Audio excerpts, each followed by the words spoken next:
ಈಗ ಟೊಮ್ಯಾಟೊ ಗಿಡಗಳನ್ನು ನೋಡಿದರೆ ಹೂವುಗಳು ಉದುರದೆ ಎಲ್ಲಾ ಕಾಯಿಗಳು ಚೆನ್ನಾಗಿ ಇವೆ. ಅಭಿಮಾನ್ ಮತ್ತು FL77 ಬಳಸಿದ ನಂತರ ಎಲ್ಲ ಟೊಮ್ಯಾಟೊ ಕಾಯಿಗಳು ಚೆನ್ನಾಗಿ ಬೆಳೆಯುತ್ತಿವೆ. ಟೊಮ್ಯಾಟೊಗಳ ಗಾತ್ರವೂ ದೊಡ್ಡದಾಗಿದೆ. ಯಾವುದೇ ಸಮಸ್ಯೆಯೂ ಇಲ್ಲ. ಟೊಮ್ಯಾಟೊ ಗಿಡಗಳು ತುಂಬಾ ಚೆನ್ನಾಗಿ ಬೆಳೆದಿವೆ. ರಾಸಾಯನಿಕಗಳನ್ನು ಬಳಸಿದಾಗ ಟೊಮ್ಯಾಟೊ ಗಿಡಗಳು ಅಷ್ಟು ಚೆನ್ನಾಗಿರಲಿಲ್ಲ.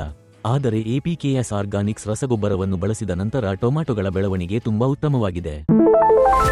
ಎಲ್ಲರಿಗೂ ನಮಸ್ಕಾರ. ನನ್ನ ಹೆಸರು ಶೇಖರ್ ರೆಡ್ಡಿ. ನಾನು ಆಂಧ್ರ ಪ್ರದೇಶದ ತಿರುಪತಿ ಜಿಲ್ಲೆಯವನು. ನಾನು ರೈತನಾಗಿದ್ದೇನೆ. ನಾವು ಕಡಲೆಕಾಯಿ, ಅಕ್ಕಿ ಮತ್ತು ಟೊಮ್ಯಾಟೊ ಎಂಬ 3 ಬೆಳೆಗಳನ್ನು ಬೆಳೆಯುತ್ತೇವೆ. ಈ ದ್ರವ ರೂಪದ ಗೊಬ್ಬರಗಳನ್ನು ನಮ್ಮ ಒಬ್ಬ ಸ್ನೇಹಿತರಿಂದ ಕೇಳಿ ಆರ್ಡರ್ ಮಾಡಿದ್ದೇವೆ. ಆರ್ಡರ್ ಮಾಡಿದ 1 ವಾರದೊಳಗೆ ಎಲ್ಲಾ ರಸಗೊಬ್ಬರಗಳು ನಮ್ಮ ಮನೆಗೆ ಬಂದವು. APKS ಆರ್ಗಾನಿಕ್ಸ್ ಕಂಪನಿಯ ಅಭಿಮಾನ್ ರಸಗೊಬ್ಬರವನ್ನು ಏಕರಿಗೆ 4 ಲೀಟರ್ ಪ್ರಮಾಣದಲ್ಲಿ ಖರೀದಿಸಿ ಬಳಸಿದ್ದೇವೆ. ಮೊದಲ ತಿಂಗಳಲ್ಲಿ ಖರೀದಿಸಿದ 4 ಲೀಟರ್ ಅಭಿಮಾನ್ ಅನ್ನು ಬಳಸಿದೆವು. ಅದರಲ್ಲಿ 2 ಲೀಟರ್ ಅನ್ನು ಡ್ರಿಪ್ ನೀರಾವರಿಗಾಗಿ ಮತ್ತು ನಂತರ ಬೇರುಗಳ ಸಂರಕ್ಷಣೆಗೆ ಉಳಿದ 2 ಲೀಟರ್ ಅನ್ನು ಬಳಸಿದೆನು. ಇದರ ಫಲಿತಾಂಶ ಬಹಳ ಅದ್ಭುತವಾಗಿದೆ. ಬೆಳವಣಿಗೆ, ಟೊಮ್ಯಾಟೊ ಕಾಯಿಗಳು, ಗಿಡಗಳ ಗಾತ್ರ ಮತ್ತು ಹೂವು ಉದುರುವ ಸಮಸ್ಯೆ ಎಲ್ಲದಲ್ಲೂ ಅತ್ಯುತ್ತಮ ಫಲಿತಾಂಶ ದೊರಕಿತು. ಅಭಿಮಾನ್ ಅನ್ನು ಏಕರಿಗೆ ಡ್ರಿಪ್ ನೀರಾವರಿ ವಿಧಾನದಲ್ಲಿ ಬಳಸುತ್ತಿದ್ದೇವೆ. ಈಗ ಹೂವುಗಳು ಚೆನ್ನಾಗಿ ಅರಳುತ್ತಿವೆ.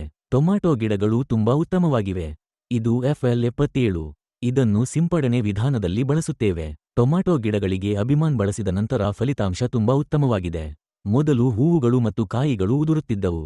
FL77 ಸಿಂಪಡಿಸಿದ ನಂತರ ಮಡಚಿಕೊಳ್ಳುವುದು, ಎಲೆ ಸುಡುವುದು ಮತ್ತು ಕೊಳೆತ ಸಮಸ್ಯೆಗಳು ಎಲ್ಲವೂ ಚೆನ್ನಾಗಿ ನಿಯಂತ್ರಣಗೊಂಡವು. ಈ FL77 ಒಂದು ತುಂಬಾ ಉತ್ತಮ ಉತ್ಪನ್ನವಾಗಿದೆ. 200 ಲೀಟರ್ ನೀರಿಗೆ 1 ಲೀಟರ್ FL77 ಸಿಂಪಡಿಸಿದರೆ ಯಾವುದೇ ಸಮಸ್ಯೆಗೆ ಉತ್ತಮ ಫಲಿತಾಂಶ ಸಿಗುತ್ತದೆ. ತೋಟದಲ್ಲಿರುವ ಟೊಮ್ಯಾಟೊ ಗಿಡಗಳಿಗೆ ಇದನ್ನು ಚೆನ್ನಾಗಿ ಬಳಸಲಾಗುತ್ತಿದ್ದು, ಗಿಡಗಳು ಆರೋಗ್ಯಕರವಾಗಿ ಬೆಳೆಯುತ್ತಿವೆ. ಅಭಿಮಾನ್ ಮತ್ತು FL77 ಟೊಮ್ಯಾಟೊ ಗಿಡಗಳಿಗೆ ಮಾತ್ರವಲ್ಲ, ಇತರ ಬೆಳೆಗಳಿಗೂ ಉತ್ತಮ ಫಲಿತಾಂಶ ನೀಡುತ್ತವೆ. ನಾವು ಇದನ್ನು ಕಳೆದ 2 ತಿಂಗಳಿನಿಂದ ಬಳಸುತ್ತಿದ್ದೇವೆ.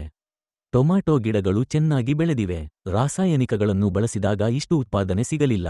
ಆದರೆ APKS ಆರ್ಗಾನಿಕ್ಸ್ ರಸಗೊಬ್ಬರವನ್ನು ಬಳಸಿದ ನಂತರ ಉತ್ತಮ ಉತ್ಪಾದನೆ ಸಿಗುತ್ತಿದೆ. ಟೊಮ್ಯಾಟೊ ಹಣ್ಣಿನ ಗಾತ್ರ ಮತ್ತು ಬಣ್ಣವೂ ತುಂಬಾ ಚೆನ್ನಾಗಿದೆ. ಹೂವುಗಳು ಚೆನ್ನಾಗಿ ಬಂದಿವೆ. ಟೊಮ್ಯಾಟೊ ಹಣ್ಣು ಬರಲು ಇನ್ನೂ 20 ದಿನಗಳು ಬಾಕಿಯಿವೆ. ಟೊಮ್ಯಾಟೊ ಗಿಡಗಳಿಗೆ ನೈಸರ್ಗಿಕ ಔಷಧಿಗಳು ಒಳ್ಳೆಯವು. ಧನ್ಯವಾದಗಳು.